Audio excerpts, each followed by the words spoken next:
Os destaques do Panorama CBN, eu conto para você que o governo federal entrou hoje no caso da 123 Milhas. O ministro do Turismo anunciou medidas contra a empresa após o cancelamento geral de passagens. No judiciário, o hacker da Lava Jato pegou 20 anos de prisão por vazar conversas de autoridades envolvidas no caso. E no esporte, o presidente da Federação Espanhola de Futebol foi denunciado por ter beijado na boca a jogadora da seleção da Espanha. Esse caso aconteceu no final da Copa do Mundo Feminina. O gesto foi feito sem o consentimento dela e em frente a milhares de torcedores. Panorama CBN.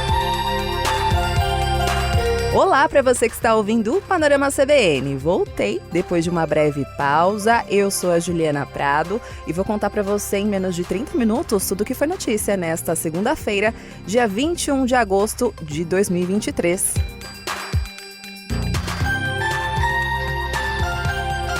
E aí, tudo bem com você? Espero que você tenha conseguido descansar no final de semana, porque tem muita notícia por aqui e eu peguei o bonde andando, assim como você. Tenho certeza que o meu parceiro Leandro Gouveia fez uma ótima companhia aqui para você nesses dias e, a partir de agora, vou contar para você as principais notícias dessa segunda.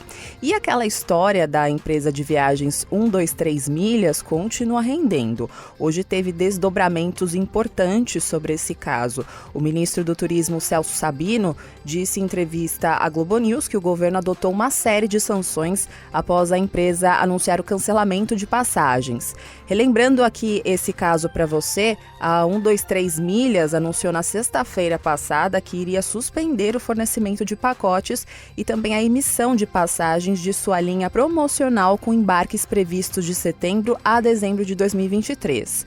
A empresa alegou que tomou essa decisão por causa dos juros altos no país. Além disso, a empresa que vendia passagens super baratas anunciou que o valor pago pelos clientes será devolvido por meio de vouchers no valor da compra, mais uma correção monetária. Mas, segundo relatos de alguns clientes que foram ouvidos pela nossa reportagem aqui da CBN, eles estão tendo prejuízos, porque estão sendo oferecidos cupons parcelados no valor da compra e os vouchers só podem ser usados uma vez a cada compra, o que não cobre os gastos que os clientes tiveram com as viagens. Depois aí de uma enxurrada de críticas de clientes que movimentaram as redes sociais no final de semana, o ministro do Turismo disse hoje que já suspendeu a empresa de um cadastro nacional de empresas do setor. O Cadastur é obrigatório para a empresa funcionar. E o ministro do Turismo diz também que enviou ao Ministério da Fazenda um documento comunicando a suspensão aí da empresa do Cadastur, já que esse cadastro ele é essencial para que as empresas tenham benefício do Programa Emergencial de Retomada do Setor de Eventos, que se chama PERSE, que é um benefício tributário destinado ao setor. O PERSE foi criado com o objetivo de reduzir as perdas causadas pela pandemia da Covid-19 ao setor de eventos. E esse programa oferece, além dos benefícios fiscais, também a possibilidade de renegociação de dívidas com descontos para empresas desta área. Hoje também o ministro da Justiça, Flávio Dino, falou sobre esse caso, porque o Ministério também comanda a Secretaria Nacional do Consumidor. E sobre esse assunto, o ministro disse que vai ter uma punição para a empresa 123 Milhas, isso se forem identificadas irregularidades na atuação da empresa. Ele diz que o Código de Defesa do Consumidor está sendo aplicado para encontrar uma solução para o problema, como também para punir a empresa. E ele também deu a seguinte orientação para quem se sentiu prejudicado.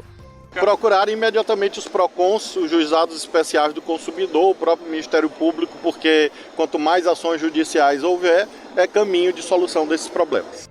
O ministro falou agora no áudio que você ouviu para procurar os juizados especiais do consumidor, né? Eles são popularmente chamados de juizado de pequenas causas, só para te situar aqui nessa fala jurídica do ministro. Inclusive, hoje, sobre medidas que você pode tomar caso você tenha sido prejudicado pela empresa, o Procon de São Paulo notificou a agência de viagens por causa dessa suspensão da emissão de passagens e também pediu pediu explicações sobre a solução, entre aspas, né, adotada pela empresa para ressarcir os clientes. A 123 Milhas tem até o final da semana para responder esses questionamentos. Hoje, em entrevista à CBN, o diretor de atendimento e orientação do Procon São Paulo, Rodrigo Tritapepe, disse que o consumidor é quem deve decidir a forma de ressarcimento do contrato e não a empresa. E o código, ele é muito claro. O consumidor vai escolher a modalidade que o contrato vai ser executado. Quer dizer, no caso de não executado, como ele vai ser ressarcido? Dinheiro de volta, crédito para adquirir um outro produto ou o cumprimento forçado da oferta. O que quer dizer? A empresa tem que empenhar meios do consumidor chegar ao seu destino. O diretor do Procon também disse que a solução oferecida pela 123 Milhas parece arbitrária e irregular e que é necessário olhar para os reflexos da suspensão da viagem, porque existe um combo, né? Você não compra só a passagem de viagem. Muitas pessoas perderam aí outros contratos, como passeios, já que tinham sido fechados, né? Assim como hotel, translado, shows e por aí vai. Isso aconteceu, por exemplo, com o casal Daniel Bulhões e Eline Gonçalves, que estavam contando os dias para renovar os votos de casamento em uma capela em Las Vegas, nos Estados Unidos, com direito ao cover do Elvis Presley, aquela tradicional cerimônia. O casal contou aqui para o nosso repórter da CBN, Daniel Reis, que além dos R$ 4.000 gastos no pacote de Recife para Orlando, eles fecharam também a cerimônia de renovação dos votos e passagens internas de Orlando para Las Vegas, além da acomodação na cidade. Mas é um sonho, né? É um sonho à vontade, estava tudo programado, terno arrumado, ela comprou até outro vestido de noiva para poder chegar a hora H e fazer essa palhaçada com ela. Agora, Daniel já contratou um advogado e está se preparando para ir à justiça. Inúmeros clientes reclamam ainda que a empresa não está retornando dúvidas ou respondendo questionamentos nos canais oficiais da empresa. Então, na dúvida, procure o Procon aí do seu estado para saber como você deve proceder nesse caso. Mudando completamente de assunto, fiquei sabendo que os últimos dias foram bem movimentados no noticiário, né? Principalmente porque teve vários desdobramentos sobre os atos golpistas do dia 8 de janeiro. Também teve o caso das joias sauditas, né? E uma história meio estranha de um Rolex que foi resgatado lá nos Estados Unidos, né? Isso só para resumir aí um pouco de tudo que eu acompanhei nas férias. E diante da crise do envolvimento de militares nesses casos, o comandante do Exército, General Tomás Ribeiro Paiva, divulgou uma ordem interna com ações para fortalecer a instituição. Esse comunicado aconteceu em meio aí ao desgaste da imagem das Forças Armadas, está virando até meme, piada na internet, por causa das investigações feitas pelo Supremo Tribunal Federal, no caso das joias, e também das apurações da CPMI dos ataques golpistas que miram o envolvimento de militares nos atos antidemocráticos. E no comunicado que foi enviado à tropa, que a nossa repórter em Brasília, Isa Staciarini, teve acesso, o comandante fala em medidas para fortalecer a coesão interna, valorizar a família e tradições militares e comunicar da melhor maneira as ações desenvolvidas pelo Exército em prol da sociedade. No texto, Tomás Paiva ressalta que o Exército é uma instituição apartidária, coesa e em permanente estado de prontidão. E frisou que a conduta dos militares deve se pautar pela legalidade e legitimidade. O comandante também enfatizou que há um desconhecimento por parte da sociedade das ações desenvolvidas pelo Exército, que trazem benefício para a população. E na tentativa de reduzir a insatisfação da tropa com a imagem do Exército envolvida nos escândalos, o comandante determinou a criação de 2 grupos de trabalho. Um para tentar aumentar o salário, aperfeiçoar o sistema de saúde do Colégio Militar e aumentar o número de moradias populares. E também um outro grupo de trabalho para criar a Associação de Amigos do Exército Brasileiro para promover a comunicação com personalidades e autoridades civis. Para o general da reserva Paulo Chagas, que foi ouvido pela nossa reportagem, a estratégia do comando do Exército é tentar pacificar a relação com os militares. No meu entendimento, o que o comandante quer? O comandante não está preocupado com a coesão interna das forças, porque essa não foi abalada. Com certeza não foi. As forças estão disciplinadas, como sempre, e prontas para cumprir as suas missões constitucionais. Pode ser que alguns militares, na sua condição de cidadãos, alguns deles devem ter participado daquela manifestação. Eu vejo que essa atitude do comandante é para pacificar a reserva do Exército e não o Exército. No sábado, antes do presidente Lula viajar para a África do Sul, ele teve uma reunião com o ministro da Defesa, José Múcio, e também com os comandantes das 3 Forças Armadas. E a nossa reportagem apurou que nessa reunião, o ministro da Defesa e os comandantes reafirmaram a importância da Polícia Federal concluir as investigações para que as instituições possam punir quem tiver de ser punido, não só pelo envolvimento nos ataques do dia 8 de janeiro, mas também de atos antidemocráticos, como a tentativa de fraude nas urnas eletrônicas. Em meio às investigações sobre esses casos, o ministro da Defesa, José Múcio, encaminhou um documento à Polícia Federal pedindo mais detalhes das informações que foram prestadas pelo hacker Walter Delgatti em depoimento. O ministro da Defesa quer saber, por exemplo, quais militares teriam se encontrado com o hacker, já que em depoimento ele disse ter se reunido com integrantes do Ministério da Defesa para discutir uma possível fraude nas urnas eletrônicas. Ele também disse à Polícia Federal que entrava no Ministério da Defesa para debater urnas eletrônicas de uma forma não usual, pela porta dos fundos. Meio estranho isso, né? Segundo esse depoimento, essa entrada pelos fundos acontecia para que a presença do hacker não ficasse registrada nos sistemas da portaria principal.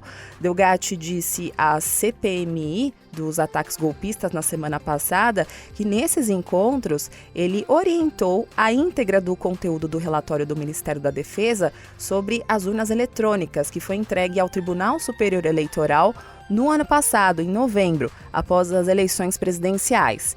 Ele diz também que participou dessas reuniões a pedido do então presidente Jair Bolsonaro. O hacker diz que se reuniu 5 vezes no Ministério da Defesa com técnicos do Ministério e que a posição final do Ministério da Defesa sobre a confiabilidade do sistema eleitoral foi definida por ele. Agora, a Polícia Federal e os parlamentares que fazem parte da CPMI dos ataques golpistas buscam provas de que essas reuniões foram de fato realizadas. E falando no hacker Walter Delgatti Neto, ele foi condenado hoje a 20 anos e 1 mês de prisão na Operação Spoofing, que investiga o vazamento de conversas de autoridades ligadas à Operação Lava Jato. Provavelmente você deve se lembrar aí desse caso porque foi um divisor de águas, né, no país. A operação aconteceu em 2019 e a intenção era investigar a invasão e a interceptação de mensagens privadas do então ministro Sérgio Moro e de procuradores da Lava Jato, como o Deltan Dallagnol. Essa invasão, que foi feita pelo hacker Walter Delgatti, aconteceu no aplicativo Telegram. Agora, o Delgatti ele está preso, mas não por esse caso, e sim por uma outra investigação, a que apura a suspeita de que ele foi pago pela deputada Carla Zambelli para invadir sistemas eletrônicos do Poder Judiciário. O juiz da sentença de hoje, lá que envolve a Lava Jato, diz que ficou comprovado que muitas autoridades foram hackeadas por Walter Delgatti. E falando aí em Carla Zambelli, já que eu toquei nesse assunto, o advogado dela, Daniel Bialski, disse hoje em entrevista à Globo News que ela pode ter sido descuidada ao procurar o hacker e que o único erro dela foi não ter tomado todas as cautelas. Carla Zambelli, ela é apontada pelo hacker como a pessoa que o contratou para invadir sistemas da justiça, como o do Conselho Nacional de Justiça, e por tentar invadir as urnas eletrônicas. O advogado chamou o hacker de mentiroso e diz que não existe pagamento da deputada a ele, e disse que um primeiro contato com o hacker foi feito por uma empresa de assessoria de prestação de serviço para parlamentar, mas que a contratação não teve continuidade. Não existe nenhum pagamento, nenhum centavo feito pela deputada ao Walter. O que existe é desta empresa de assessoria que tem um contrato respectivo para prestação de serviço, que pagou ele pelo início desta prestação, mas que não teve continuidade porque ele não entregou o que ele disse que poderia fazer. E aproveitando aqui a oportunidade, já que eu estou falando do entorno do ex-presidente Jair Bolsonaro, hoje a Polícia Federal conseguiu acessar os dados de 4 celulares de Frederic Wassef, que é o advogado do ex-presidente. Esses celulares foram apreendidos na semana passada. Segundo os investigadores, o advogado não forneceu as senhas dos aparelhos, mas com técnicas de perícia foi possível ter acesso às informações. De acordo com a TV Globo, dos 4 aparelhos que foram apreendidos em São Paulo na quarta-feira passada, um era utilizado exclusivamente para conversas com o ex-presidente Jair Bolsonaro. E com a quebra aí dessas senhas, os peritos da PF vão passar a analisar o conteúdo das mensagens e dos arquivos que existem no aparelho. Esse celular aí, ele pode revelar uma verdadeira caixa de Pandora, porque o Wassef, ele está envolvido em muitos escândalos que envolvem a família Bolsonaro, como, por exemplo, você deve se lembrar, aquele caso em que ele escondeu Fabrício Queiroz em um escritório dele em Atibaia, no interior de São Paulo. E a última notícia envolvendo aí o nome de Frederic Wassef aconteceu na semana passada. Ele confirmou ter recomprado com dinheiro vivo nos Estados Unidos um relógio Rolex dado de presente a Bolsonaro em uma viagem oficial à Arábia Saudita. Agora eu vou fazer uma pausa no noticiário para contar para você um recado do patrocinador deste podcast. O mercado de energia solar, que está em constante crescimento, traz diversos benefícios para a sociedade e para o meio ambiente. E ao utilizar a irradiação do sol como fonte de energia elétrica, estamos fazendo uso de um recurso limpo, renovável e sustentável. E os benefícios de utilizar placas solares são inúmeros e para todos. As placas podem ser instaladas em residências urbanas, rurais ou imóveis comerciais. E além de economizar até 90% na conta de luz, a energia solar valoriza o imóvel, tem fácil manutenção e ainda conta com um processo de contratação simples e 100% digital. E o Banco BV oferece o financiamento de placas solares que estão sujeitas à análise para tornar a vida financeira de seus clientes mais simples e leve. Saiba mais em bv.com.br ou siga o banco nas redes sociais no @BancoBV. Panorama CBN. Voltando ao noticiário, agora eu vou retomar para você um assunto que a Natália Furtado contou para você na edição da manhã do Panorama CBN de hoje, que está relacionado com um acidente de ônibus que envolve os torcedores do Corinthians. Esse acidente aconteceu ontem, no domingo, na rodovia Fernão Dias, em Minas Gerais, no momento em que os torcedores retornavam para São Paulo após o jogo entre Cruzeiro e Corinthians no Mineirão, em Belo Horizonte. O que se sabe até agora é que o ônibus estava com um tacógrafo vencido há 3 anos. O tacógrafo é um dispositivo que monitora o tempo de uso, a distância percorrida e a velocidade do veículo. E esse equipamento é de uso obrigatório para veículos de grande porte, com capacidade para mais de 10 passageiros e que andem em velocidade acima de 60 km por hora. E a irregularidade no tacógrafo, ela foi confirmada pelo Instituto de Pesos e Medidas do Estado de São Paulo. A entidade fez uma consulta ao ônibus que sofreu esse acidente e verificou que o equipamento não era trocado desde 2020. Conforme a legislação, esse instrumento ele precisa ser checado a cada 2 anos, já que o aparelho registra dados importantes e podem ser usados em investigações de acidentes. A nossa repórter Débora Costa, da CBN-BH, conversou com o torcedor Marcos Vinícius, de 24 anos, que sobreviveu à tragédia. Ele contou que participava do grupo que organizava as viagens, mas ele não sabia que o ônibus estava irregular. Isso, a gente tem um grupo e vai organizando, né, onde é mais fácil, na beira de duas de cada cidade, vai organizando. É a gente mesmo que organiza, para ficar melhor a logística para todos. Não foi a primeira vez, já tinha sido mais algumas. Não sei se, é difícil falar se é a mesma empresa, porque a gente praticamente não repara, mas os contratantes, quem contrata, que tem a melhor resposta, se é a mesma empresa, se não é. Mas geralmente é ônibus, geralmente 99% das vezes é ônibus. No total, 7 pessoas morreram e outras 27 ficaram feridas, e os corpos de todos os mortos já foram liberados para o sepultamento nas cidades do Vale do Paraíba, no interior de São Paulo. Dos 27 mortos, 8 ainda seguem internados em hospitais de Betim e Belo Horizonte, sendo que um deles é o motorista do veículo, que está em estado grave. Nos próximos dias, a polícia vai ouvir as testemunhas do acidente para saber as causas da batida. Segundo o relato dos passageiros, o motorista, antes da colisão, disse que o ônibus estava sem freios. Na economia, eu vou contar para você uma ideia que está rolando nos bastidores que promete ser uma polêmica. E a ideia é a seguinte: o governo quer propor ao Congresso a volta do imposto sindical obrigatório. Essa proposta aí é das centrais sindicais e prevê um teto de 1% do rendimento anual do trabalhador e seria descontado diretamente na folha de pagamento. Esse valor seria 3 vezes maior do que era cobrado antes da reforma trabalhista, em 2017, que pôs fim a esse imposto.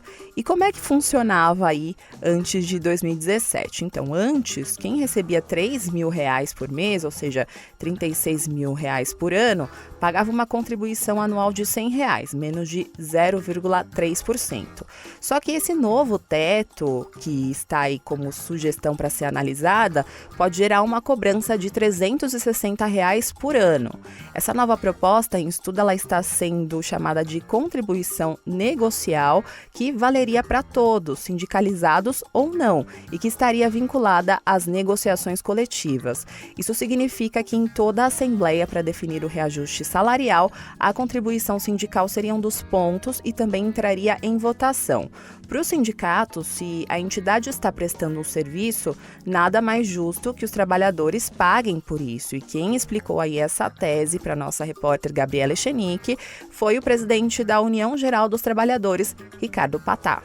Todo mundo recebe. E às vezes as pessoas não sabem, para você ter um aumento, mesmo que seja inflação, se não for na negociação coletiva, a empresa não é obrigada a dar. Então todas as conquistas são advindas da luta do movimento sindical. Então nada mais justo que tenha uma remuneração que poderá ser até 1%. Pode ser meio, pode ser 0,20, 0,30, a Assembleia que vai decidir. Agora, os sindicatos estão negociando diretamente com os patrões, porque para a mudança começar a valer, o governo precisa aprovar a mudança no Congresso Nacional. E para os sindicatos patronais, a alíquota de 1% ainda é muito alta. Já os sindicatos das categorias afirmam que, em outros pontos, estão fazendo a sua parte, como prestação de contas mais transparente e eleições a cada 4 anos. Amanhã eles vão se reunir em Brasília para tentar chegar a um consenso. O Ministério do Trabalho informou em nota que o ministro Luiz Marinho defende a valorização da negociação coletiva e a atualização do sistema sindical. E para isso, o Ministério do Trabalho tem discutido uma forma de financiamento dos sindicatos com previsão de teto a ser definido por lei. Já que estou aqui na economia, vou contar para você como foi o fechamento do mercado financeiro hoje. A Bolsa de Valores de São Paulo encerrou o dia de hoje em baixa de 0,85% aos 114.429 pontos. No mercado de câmbio, o dólar comercial fechou o dia em alta de 0,21%, cotado a R$ 4,979, e o euro fechou o dia também com uma alta de 0,44%, cotado a R$ 5,425.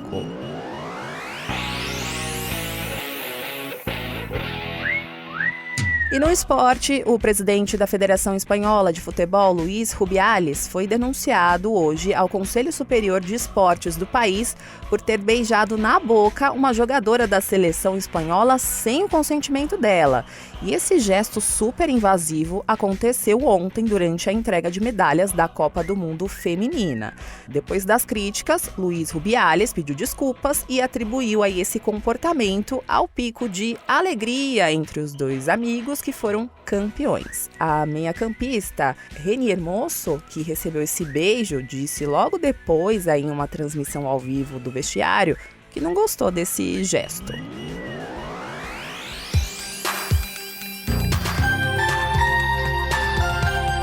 Agora, eu vou indo nessa. Muito obrigada pela companhia de hoje. O roteiro e a produção deste episódio foram feitos por mim. E a montagem e a sonorização são do Daniel Mesquita, o Dom.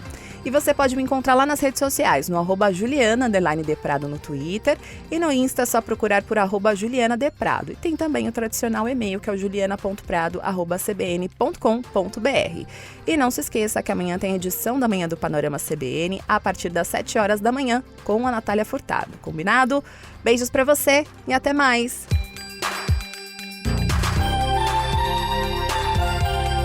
Panorama CBN. As principais notícias do dia em menos de meia hora.